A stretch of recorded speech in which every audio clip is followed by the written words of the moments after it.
Welcome to Dhamma on the Sidewalk, insights, interviews, and practical tips on the teachings of the Buddha for people of all walks of life, attuning, exploring, integrating the teachings in everyday life. Simple Dhamma for daily life. I'm Asoka, hosting Dhamma Capsule for people like you.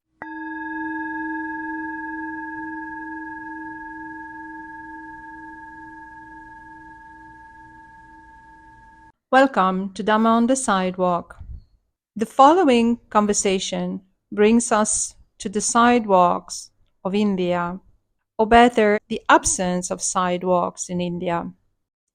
Vagaboots has been journeying India on foot and has nurtured an insightful experience of a variety of encounters, as well as becoming a witness and an observer of the fluctuations of the mind.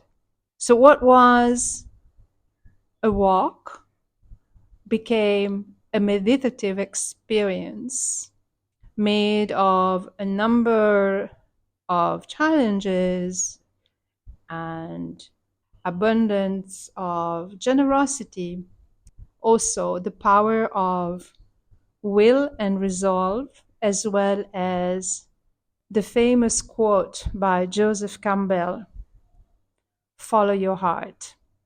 Without any further ado, just listen to Vagaboots.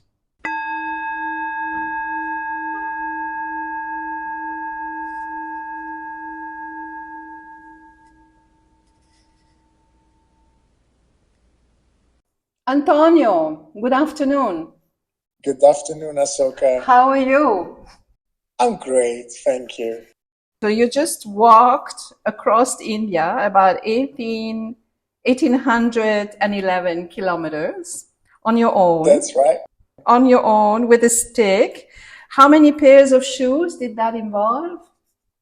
It involved 4 pairs of shoes. 4 pairs of shoes. You've done that over a period of 3 months or something like this? I started my walk on the 20th of August, and it ended on the 23rd of, or 22nd of November, but I had to interrupt the walk. I had a loss in the family, so I flew back to Italy and came back. I think the interruption was about 10 days, 2 weeks. I was in India a little over 3 months, and then there was a small interruption in between. I'm not sure if you had spoken about this journey of yours a lot already. However, I'm really very curious about knowing, is this something very common of yours to just go around and walk? Or was it just an attraction to do that in India for a specific reason? So I discovered long distance walking in 2015 when I walked the first Camino de Santiago. So that was my introduction to the world of walking. And I walked that time 1,000 kilometers. Then I did in 2020 the Via Francigena, which is a beautiful pilgrimage that starts at the border with Switzerland and takes you all the way to Rome. And it goes through Tuscany, Piemonte, and it touches all the most beautiful places in Italy, actually. So that was my introduction. But I have to say that the walk, let's call it the walk. The walk, okay, the walk. Yeah, that's how I refer it to. The walk through India was special. It was different. The walk was a dream of mine since 2014. So I had this project of walking across India for 9 years. And for several reasons, many different reasons, practical reasons, sometimes financial, sometimes family reasons or relationships, I had to always put it on hold. But it was in the back of my mind for so many years, to the extent that in my old office, in my old life, I had a printout of India, like a map of India with a line that went all the way from the north to south, what actually looks like very closely to the itinerary that I've chosen for crossing India right now. So let's say I visualized this for so long that at some point I just couldn't. You just couldn't wait and you not do it. And exactly. Does it come to you as calling it a pilgrimage, or has it become a pilgrimage? Or because I understand that the previous two ones you've done, they have a spiritual background, at least in terms of, in terms of the history of those. Is this a walk that became a pilgrimage, or did you feel that there was something else just because it was India? Can you just elaborate a little bit on that? Yeah. I think that at least on the outside, on the exterior, I always try to minimize the spiritual aspect, because in the contemporary world, it's easier to just say, I'm going on an adventure without being judged, rather than saying, I'm going on a spiritual journey, I'm going on a pilgrimage. This was a pilgrimage all along. It's just that I think my wording for it, at least at the beginning, was very much mild in this regard. And then the experience itself so strong that it was just impossible. It was just impossible to deny it. I think everybody, all the people that saw me both on the road and, vicariously on social media, they realized very quickly that it was kind of clear that it was a pilgrimage. It was a pilgrimage, and it turned out to be a pilgrimage. How did you come about to call it Vagaboots? Vagaboots has decided to go to India on a walk that became a pilgrimage. Now, can you go about all of this experience, this journey?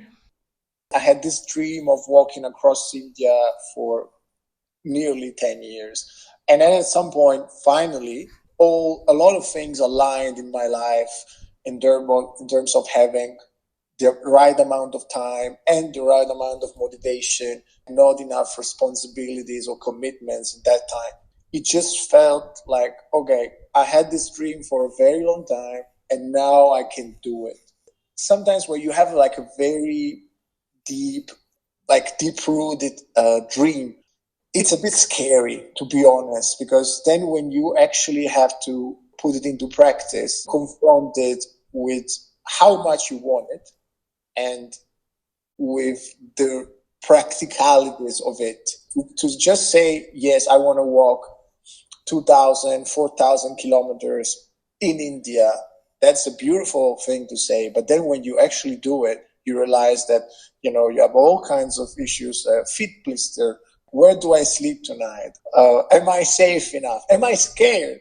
But so I had this dream, and at some point, it just became a matter of respecting my soul. Because when you neglect a dream for too long, I think that dream turns bitter on you.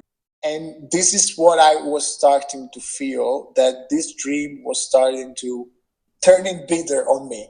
And you turn bitter and you turn gray, and I felt that was the direction towards which I was going. So it became like a call. It became something from the inside out, rather than just looking at it from the wall. Okay, let me say the first thing, regarding, having this deep-rooted dream inside, is that when the whole time I dreamt of it, and the whole time I was doing it, I was doing my walk, I felt this is my destiny. Even when it got dangerous, even when it was scary, I accepted to an extent that I said, if something happens to me, it happens because it's my destiny. I don't know if I was getting, if it was my mind going a bit crazy, but that's how I felt and how I feel Okay, so let's say this is the preamble. Let's start. I started to walk 20th of August from Dharamshala, the hometown, the headquarters of the Dalai Lama, and it's not by chance that I started from there. I visited in 2008, and it felt like such a beautiful place with such a good energy. The day before I started walking, I went to the Dalai Lama temple. I meditated there, and actually that was probably one of the most powerful meditation sessions that I had. I felt a beautiful energy. I actually stayed in Dharamshala for 3 days, and I couldn't find I couldn't find the courage to start the walk. And I was always saying, "I start tomorrow. I start tomorrow." Finally, I summoned all this courage that I needed, and I started to walk. And interestingly, after 5 minutes of walking, so 7 a.m., 6 a.m., I don't remember, I bumped into a bunch of monkeys fighting with a pack of dogs. And that was super scary. I didn't have a stick. I didn't have my stick yet. And I said, okay, I walked maybe 500 meters and I'm already stuck because they were blocking the road. So finally, after 10 or 15 minutes, the monkeys withdrew a bit. I walked on a bit of a side hill and, keeping them away. And then I got started. So I crossed Himachal Pradesh, and then I walked into Punjab. These first 8 days, I have to be honest, they were magical. They felt like a dream, like I was being dreamt by somebody else. I felt like I was the dream. And this was an unbelievable feeling. But at the same time, I was terrified. There was something that was absolutely out of my comfort zone, even though I've walked, I've done 2 pilgrimages, but they were in Europe. There was a path. Me, I didn't know, because the path was made every day by my decisions, because I wasn't following any specific. I was using Google Maps, but I could have, there are maybe 3 or 4 ways of getting to the next town, or maybe 1 or 2. So I was making the way as I was going. In the first 8 days, this whole experience was just the wonder of a child, because everything was new. I was crossing Himachal Pradesh. There were landslides, and I felt, oh, that's a landslide. That's sweet. And I think on day 6, I met in Punjab a super powerful Baba called Vijay. He used to be a Baba Naga, one of these naked Babas. Now, okay, he was covered and he was just attending a very small temple in a very idyllic small town in Punjab.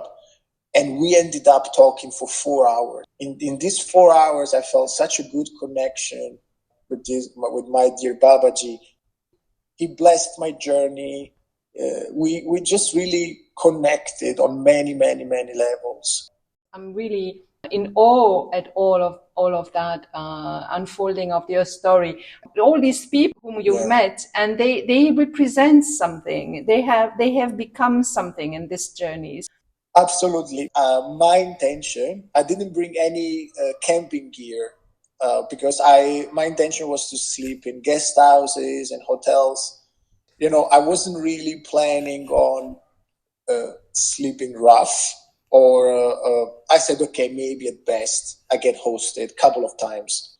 But then I realized that the practicalities of this journey involved a lot of areas where there was absolutely no accommodation, and then became one of the biggest challenges, but also one of the biggest sources of joy and adventure. Just unpredictable events, the fact of having to find a place for the night. The night before meeting this wonderful, powerful Baba, I slept in a Sikh temple in a Gurudwara because I got to a town. I was tired. I didn't know where to sleep. The hotel that was signaled on Google Maps was closed.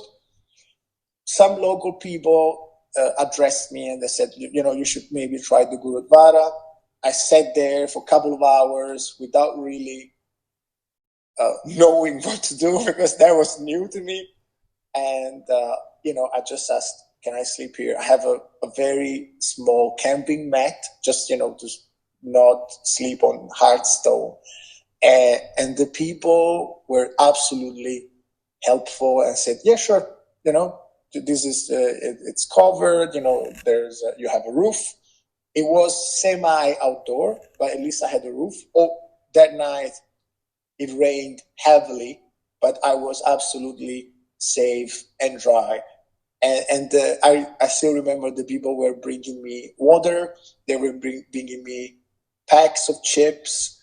And that night, the first night that I slept in a place that was not a hotel during this walk, there would be many more nights sleeping not in hotels. But that night, I still remember it as one of the most magical nights of my life because while I was falling asleep, I felt the presence of my deceased mother and protecting me. For me, it was such a simple moment, so essential. It was beautiful. It was just beautiful, and it really made me feel clean. I don't know how to. I wouldn't know how to define it. Just simple. Everything went back to simple. Is the word trust a good word? Yes, but the trust came a bit later. A couple of days later, after this night, I had a bit of a safety scare, because when I was getting close to Amritsar, I was on a main highway. And on this highway, walking, I had an attempted robbery. Two men, completely masked, on a motorbike. The guy sitting behind, he kind of just jumps from the motorbike and he tries to grab my backpack. And I instinctively just jumped even further. Creating a distance between us. They didn't have weapons or anything. They just wanted to grab my bag. But I was just lucky or blessed, or I don't know what it was. But these two men, they had not realized that by the side of the road where I was passing, there were two men just sitting in the bushes, and they were just nearby. So I think they got a bit self-conscious or scared, I don't know. So they just stopped. The guy went back on the motorbike and they drove for 100 meters. We had a bit of a standoff because they stared at me and I was staring at them from the distance. And I wouldn't move because why would I move towards a threat? I don't know if they were waiting for me or what. Eventually, they got tired of this and they left finally.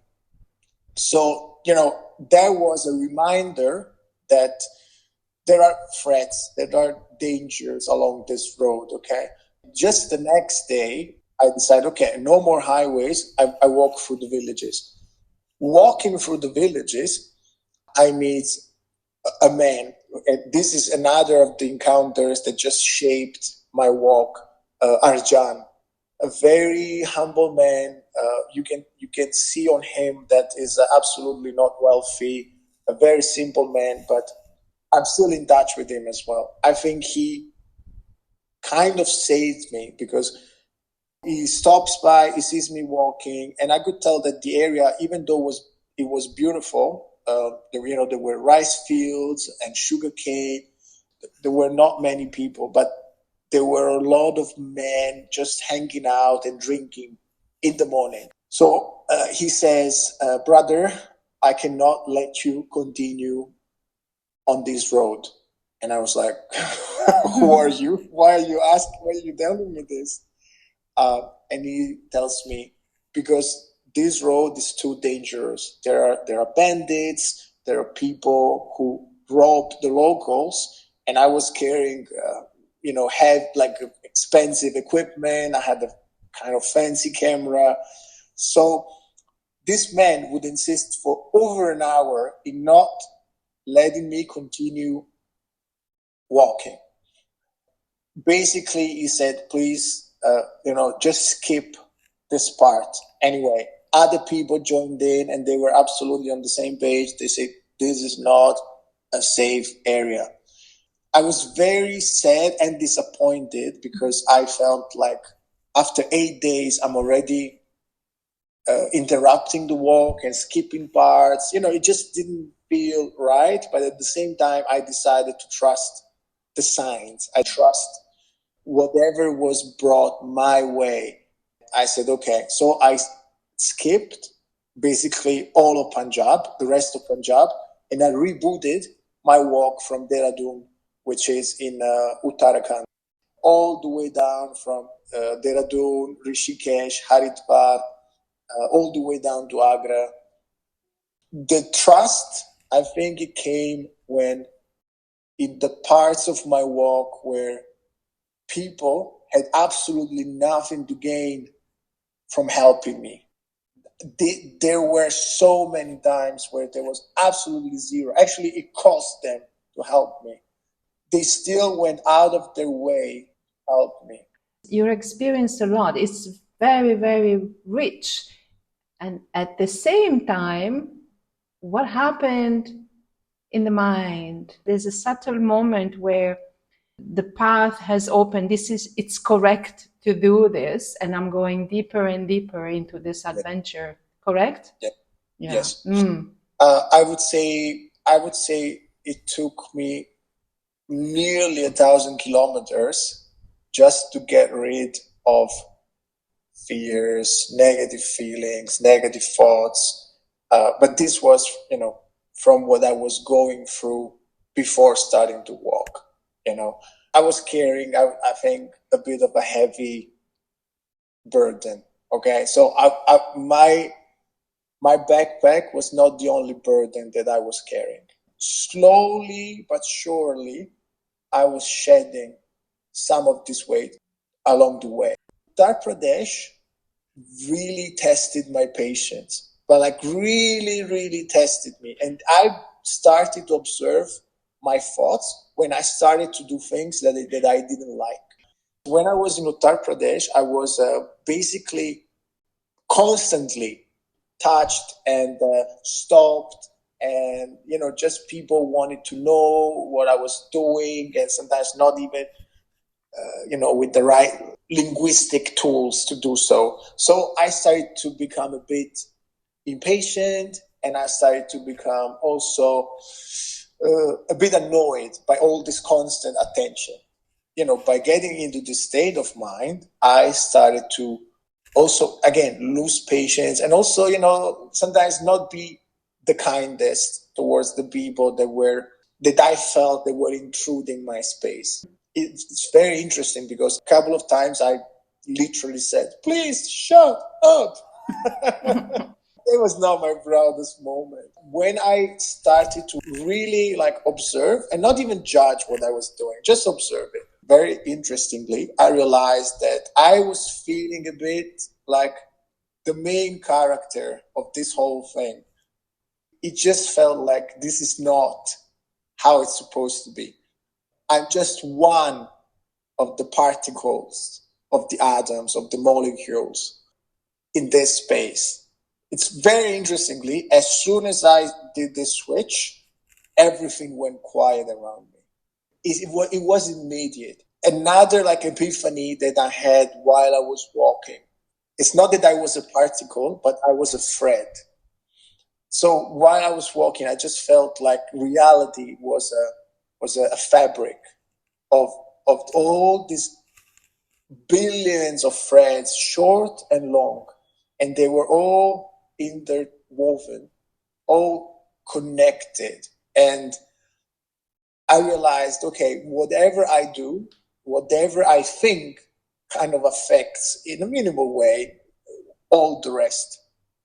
I started to observe all these thoughts, but it took, again, 600-700 kilometers. And by kilometer 1000, which is well into the walk, I started to really shed all of the old stuff, all of the old prejudice. And basically, I was in Rajasthan by then. This is a semi-desertic state.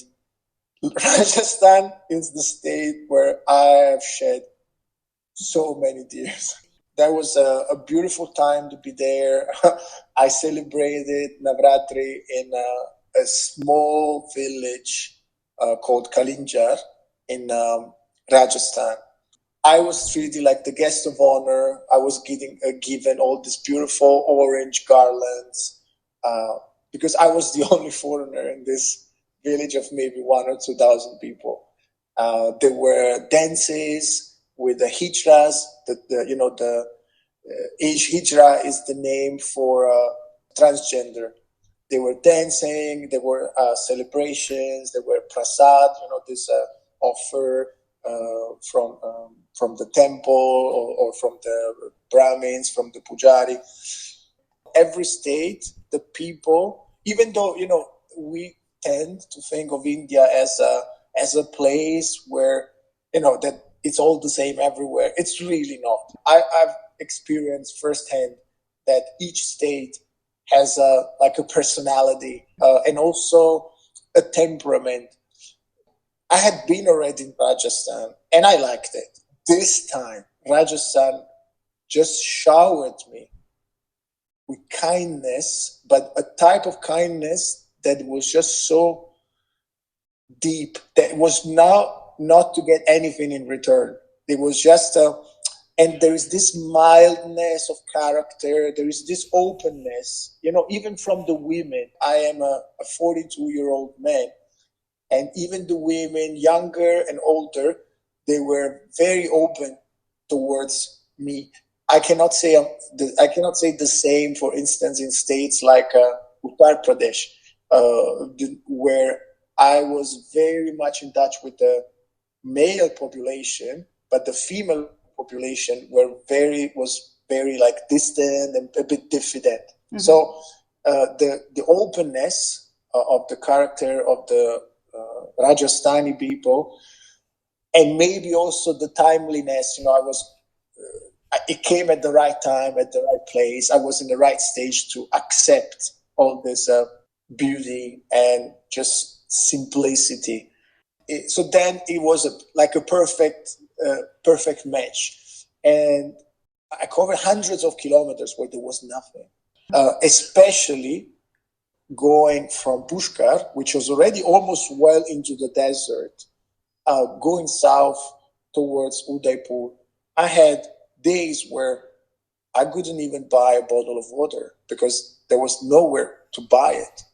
There was no place to buy food. So the food was given to me by the people from the villages. These people in those areas, those with whom you experience all the generosity, yes. And these people are living in poverty most of the time. They are living for sure in very humble ways. But poverty is I believe this is my let's say takeaway. Poverty is a relative concept because what I would define as poverty in Italy is very much different from poverty in India. So you have the rural poor and the urban poor. The rural poor generally has food, generally has a shelter. That's already something. Urban poor, the poor in Jaipur, which is a 2 or 3 million, 4 million people city. They have much less than the people in the countryside. I met people who obviously, had very little, but somehow they lived a dignified life. At least in my experience, let's say. They had maybe a couple of cows, they had a small plot of land. I was a witness. I was privileged, and when I use the word privilege, I mean it. I was gifted with the blessing of seeing how millions of people live, with different degrees of difficulty. I was in a village in Uttarakhand. Okay, imagine this village was the main, let's say, the main source of support for this village was sugarcane. I crossed dozens of kilometers of sugarcane fields, and there was nothing else, just sugarcane. I get to this village. Right now, I apologize for not remember exactly the name of the village, even though it was a very important stepping stone in my journey. I had walked already 34 kilometers that day. It was 4:30 p.m. and I didn't know where to go because even going further, there was nowhere to go. I was just very close to the Ganga River, actually. It was probably 5 to 10 kilometers to crossing the Ganga River. In this village, by this serendipity, by destiny, by whatever you call it, luck, while I was still worrying about where to sleep that night, a young man comes to me and says, "Hi, brother, tonight you're going to sleep at my house." Okay, so you see, and his name was Ashu, God bless him. I cannot wait for the day he calls me and says that he's getting married because I want to go to his wedding. And he invites me to his house. His family, I think, was a bit wealthier compared to the rest of the village. So, I saw like a different level of village life. I will never forget, I had a conversation with like a very old uncle of his using Google Translate on my phone. Maybe I think I even have the screenshot somewhere on my phone. And he says, he was kind of celebrating the village life. And he says, in the city, they have too many lights. Here, there is not a lot of light. We live a simple life and it's good. If you really, really kind of reduce everything to the basics, it's true. You have this very shiny city life with all these perks and these material things. And then I was in this village and I was just feeling amazing. Maybe I don't know if I was feeling amazing being there as a guest. Maybe I don't know if I would have loved to live there. But all I know is that I remember sleeping in the courtyard of the house that night, with my mosquito net. It was so quiet, and it's true, there were no lights, but I could see the stars. I am in the middle of nowhere and in the center of everything. Beautiful. So generosity, people is transic experiences of walking alone. The sense that I get from your story is all about someone who has pretty much a feet on the ground and an exploration of your mind to levels that you didn't probably expect. And that also through the people whom you've met, who have given you signs, right? It seems when I listen to you that there was conversations you've had and people you've met, they were kind of going into that direction. Yes. I think that personally, but in general, we are conditioned a bit too much by the opinions of others, by what the society and the families expect from us. And, we end up wearing clothes that don't belong to us. One of my main findings is that we have this inner voice, and this voice we suffocated a lot of times. It's easier to live in society by just conforming. And you are 100% right when when you say that the person who started the journey is not the same who, concluded this journey. I think there were a lot of layers that didn't belong to me. They were just thrown there, and I accepted them. I'm not talking as a victim. I just complied because I think it was a bit the easier thing to do. By walking so much, I think that, you have this physical thing that grounds you, okay? But then, you have thousands of kilometers, you have days and days where the mind wanders. And sometimes it wanders in the right directions, always being anchored to the ground, to life, to reality by the physical body and the steps. And I think at some point in Gujarat, it got a bit scary in the sense that I lost really all these layers for a couple of days. The scenery was very monotonous. The road was not very exciting. I didn't meet a lot of people. So there was nothing else but walk and think. And even though I'm not an expert in meditation, I ended up in a kind of like prolonged meditative state. There was just nothing. At the core, there was nothing. I am saying it now almost laughing, but while I was living it, it was just emptiness. And it was not ugly, it was not pleasant, it was just nothingness.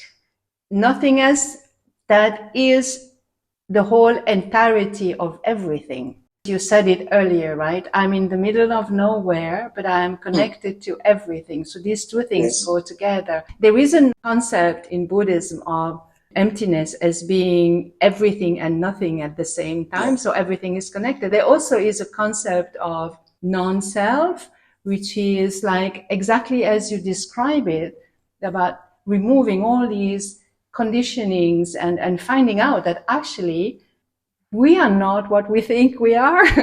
No, but that's 100%. That's absolutely, but when you strip yourself of your job and your nationality, profession that you have, and maybe how much money you have, when you strip yourself of all these things, there's very little. That's the thing. That's very little. And interestingly, in this time that felt a bit scary because it just, that was the first time I experienced this lack of superstructure, okay? The first time I experienced this, I didn't know what there was left anymore of me. And the good part is that there was this walking that just was the only thing that gave meaning to me in that moment. Because that was the thing that anchored me to just life. And, so I just kept walking. The only activity that kind of added meaning to reality. And then, slowly there was some meaning and sense re-injected into my own self.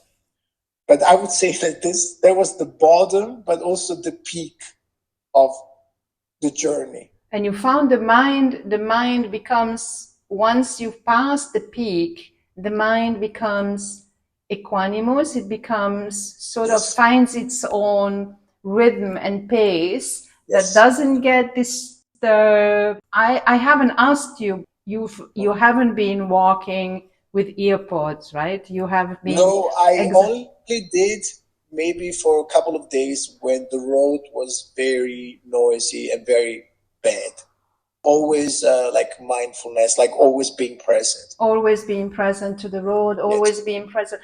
I'm not sure if you know, in some traditions, spiritual tradition, there always is a component of walking. In Buddhism, there is a term is being on Tudong, which is applied to the Theravada monks. That it's part of their practice to have done a Tudong, and a Tudong means walking from one monastery to another. They can also just go on Tudong and just walk and give and do exactly the way you're doing. So I was in awe at some of the things that you say, and we're mentioning about this meditative experience in terms of accessing certain layers of the mind, as well as he's doing this while walking.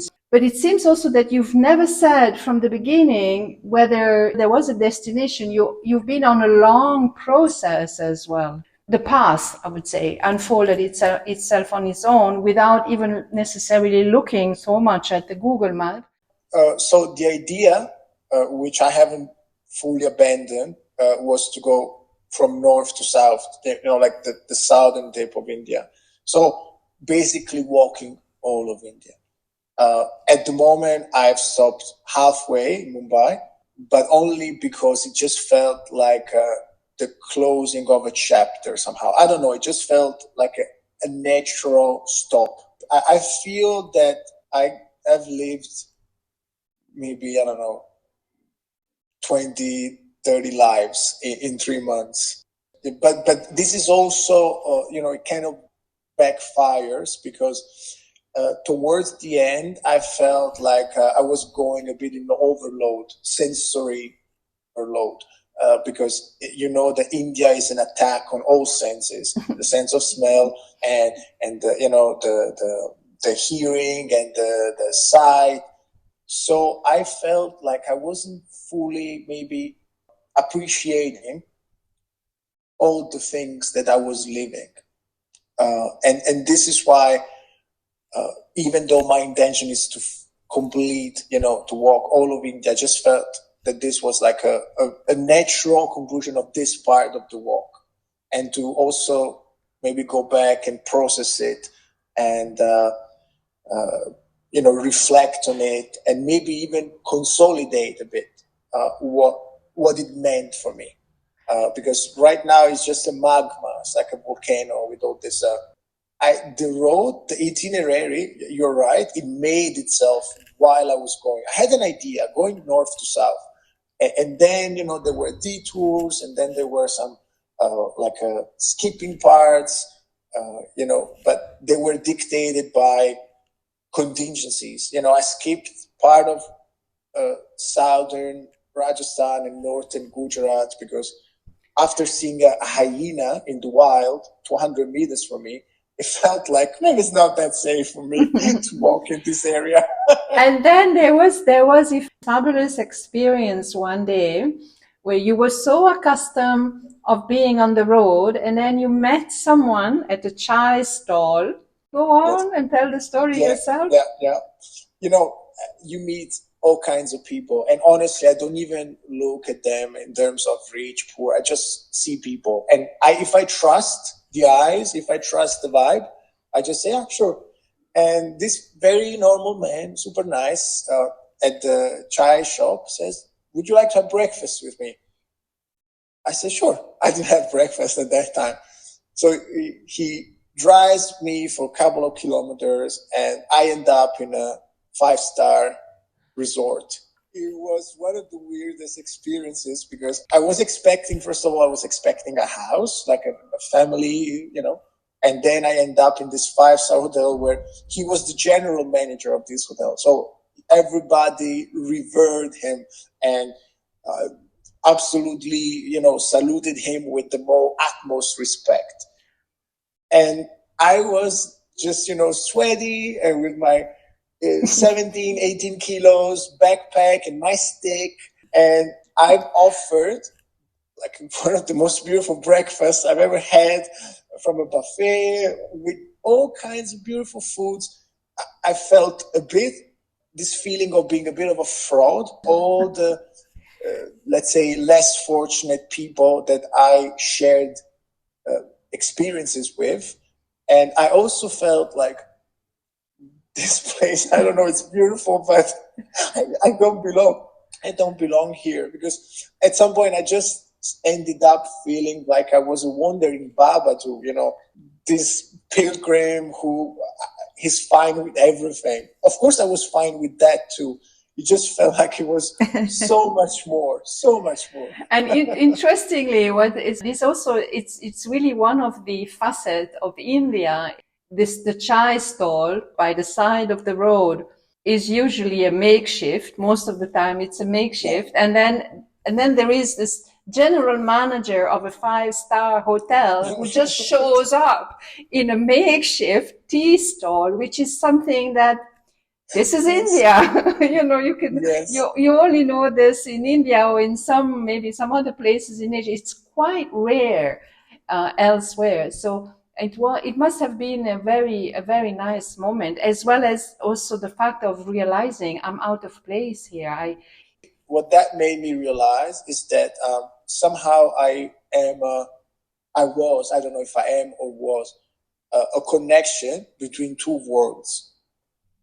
When I went back to Italy for about a week to attend a funeral during my walk, I realized that I went to the funeral and I was wearing on my right wrist a Hindu rosary, and on my left wrist a very fancy watch. I love watches. It's probably one of the most materialistic things that I enjoy,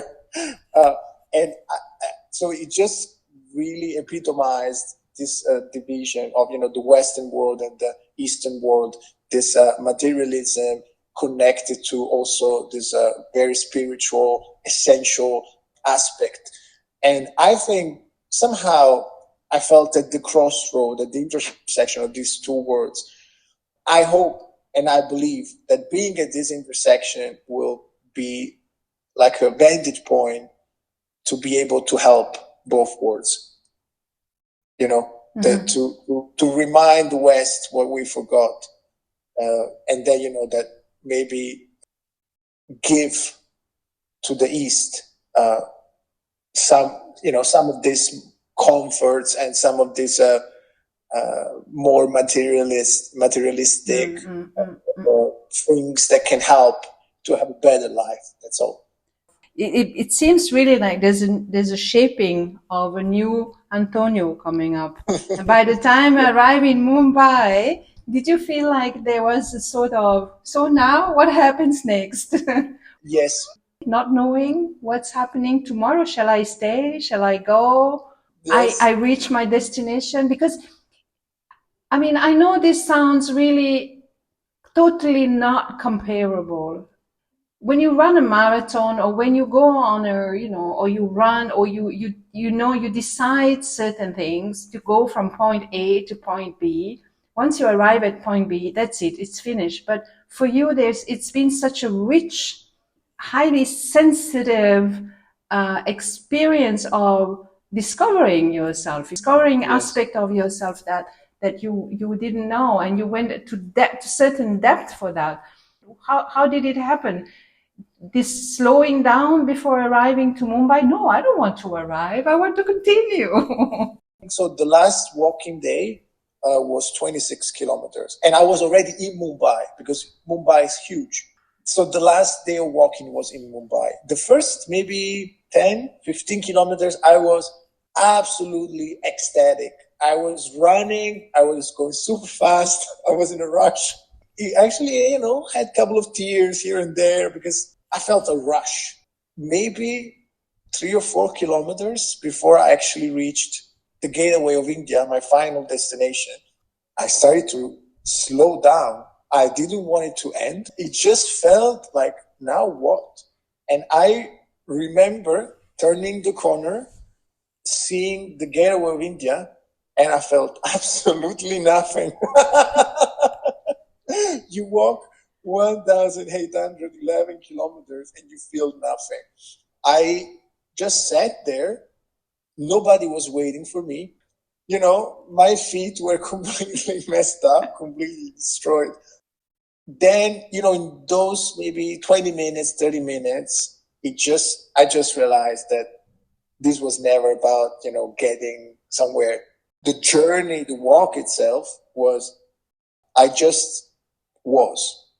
And, I think that we keep chasing things, and this is puts us in a position of never reaching. But when we become, we just are. Yeah, and that's what I felt like, where I was at peace, because I am. I hope I don't lose it. Since Mumbai, the next day you have taken an airplane and gone back to Italy. How does it feel to be back in the world? Not walking? Is your reality still not walking? Or I can give you some ideas where to walk. We're in the region of Italy. Maybe go and meet some monks and have a chat about meditative experience. Yeah, I will maybe just rest maybe for a week or so. I missed my family as well, because this experience was very lonely, very, very lonely. And I know that I needed it to be lonely, but we are also social beings. So it feels good to be somehow in my environment. I think my biggest challenge would be to preserve all the teachings and all the lessons and all the blessings that I've accumulated in my heart. Right now, I don't plan on walking. I've taken a car. And it's okay. It's okay for the time being. So there was a call for a walk. The walk happened. It had its own practicalities, its logistics, its reality. It was definitely a normal, temporary closing of a chapter. We store so much trauma in our bodies, and we all have our ways to get rid of it, and so on. And probably this was mine. I just felt that it wasn't necessary.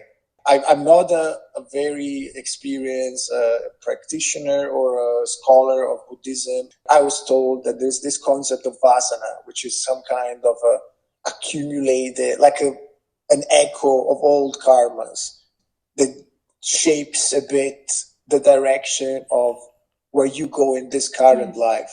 I think that was the case. My walking was not an accident. While I was doing it, that felt like the most normal thing to do. Even though everybody was telling me you're crazy or what are you doing? To me, walking in India among all the Babas, the temples, just the madness, the organized chaos, just felt like I was made for this. This was not my first time in India. This was probably, I think, the sixth time. I know that this is not the last time. I hope to complete and do the second part of my walk. Probably it will have a very different spirit.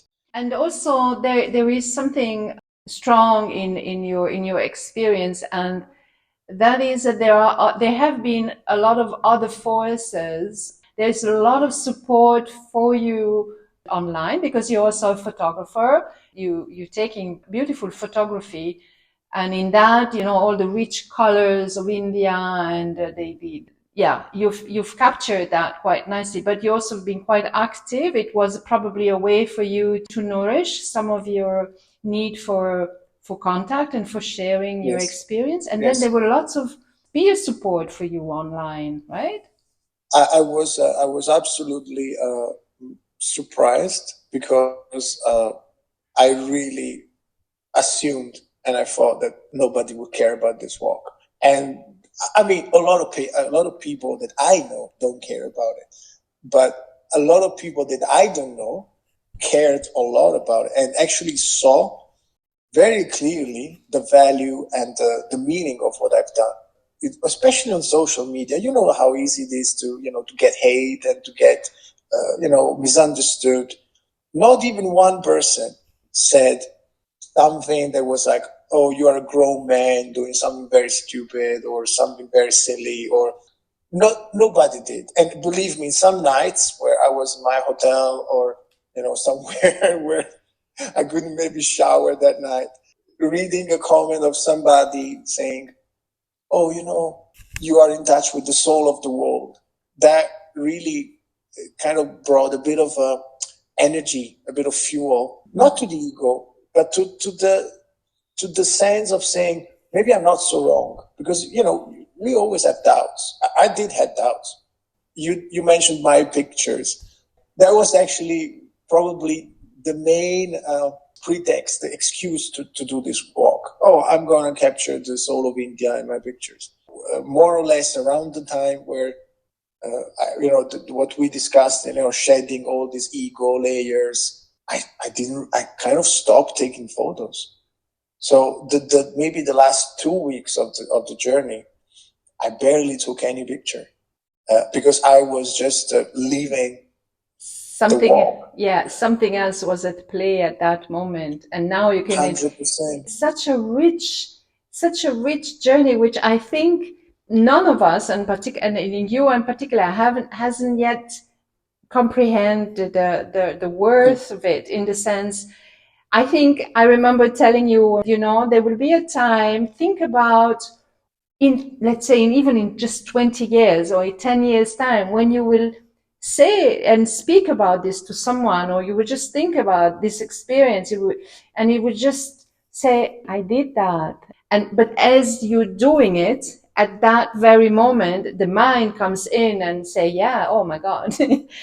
When I started, I just said, I'm just doing this, and then I'm going to share it, not because I'm not into this gaining clout and, being an influencer. It's just not for me. And probably what I did is not even like a good content, but it was also a way to kind of hold myself accountable for recording what I was going through, because otherwise all this gets lost. Probably one of the most sensitive moments of this walk in Rajasthan, I recorded a video which I didn't post, and this video was for my nephew, who's 1.5 years old. And because you were saying maybe in 10 years, in 20 years, in that moment I felt I want him to know what I'm feeling right now, which was finding your own voice and respecting it, even though it costs you, even though it's maybe not necessarily the easiest path. And this was my finding. It took me 42 years to get there, and I wanted him to know it before getting, to when 42 years old of age. And Antonio, it's very difficult to comprehend the experience of someone who's been walking for 1,800 kilometers across India. But I think you really have been putting this into very user-friendly words, I would say, for all of us to have a bit of a sense of it, what it can feel. It's going to be very difficult for me to end this conversation right now, because it's interesting and we could go on for a long time and listen to you. It's such a kaleidoscope of experiences. I only have one last question, and that is, I guess you heard that question already. Beside another walk to Kanyakumari, which is the southern tip of India, have you planned anything for the next step? So the idea, yes, of course, I've already been thinking of this, was while I was walking. The idea is to write a book, like a novel, let's say, or a journal, and then also to create a second book in parallel with all the pictures and some excerpts from the journal. They would be two different experiences. One, it would be, I would say, more philosophical, adventurous, and the other one, the photographic book, would be more focused on the, of course, aesthetics, the exterior aspects of India. So I would say that there is a lot of work ahead to be done. And you haven't taken any notes, right? While you were... I did on my phone, yes. At night, what was I supposed to do? So I have most notes. I think what's missing is the last 10 days of the walk, because those days were very hectic, very blurry as well. There was a lot of just extremely deep presence and also abstraction. It was a bit of a back and forth between being and not being. But I do have notes, some of them quite detailed. So you'll take your time now and you'll spend some time in Italy and write and put all of this together. Is having conducted this conversation with you just like what, 2-3 days after you completed this journey, Yes. you will also have the recording of this available for you to have some sort of memory trail as well to use for your book. Anything else pops up in your mind that you would like to share with us? Yes, I would say that we underestimate two things. One is the power of gratitude, and one is the power of kindness. I was a normal, like an average, kind type of person, and I've received an amount of kindness that was just embarrassing to receive, because it put me in a spot where I felt wrong, because I didn't know that level of kindness. And so because I realized that I was not that kind. So by removing that first negative reaction, because it made me realize how not enough kind I was, then I said, okay, this I accept it. And then I just accepted it and became grateful. And the gratitude is, I would say, the first step to being happy, which, given what I've experienced and how I felt before this walk, I don't want to even think of happiness or, aim at happiness. But I would say a mix of kindness and gratitude is already a good start for a good life. That's all I want to say. That is so nice of you. And, I just feel to say this back at you. I feel extremely grateful to you to have crossed my path, and also that you've given me this chance of having this conversation recorded and put online. So much on the immediacy almost of your experience, and Yes.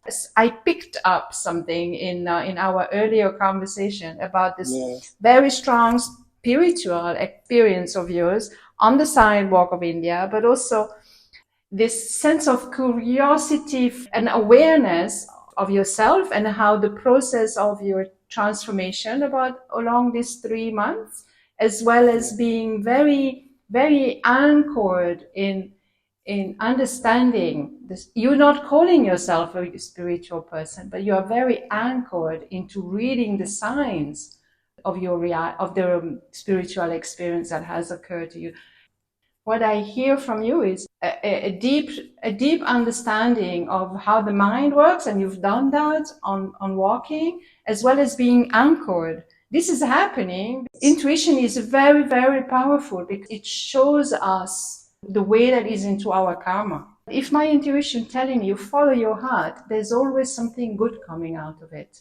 The issue arises when you don't follow your heart.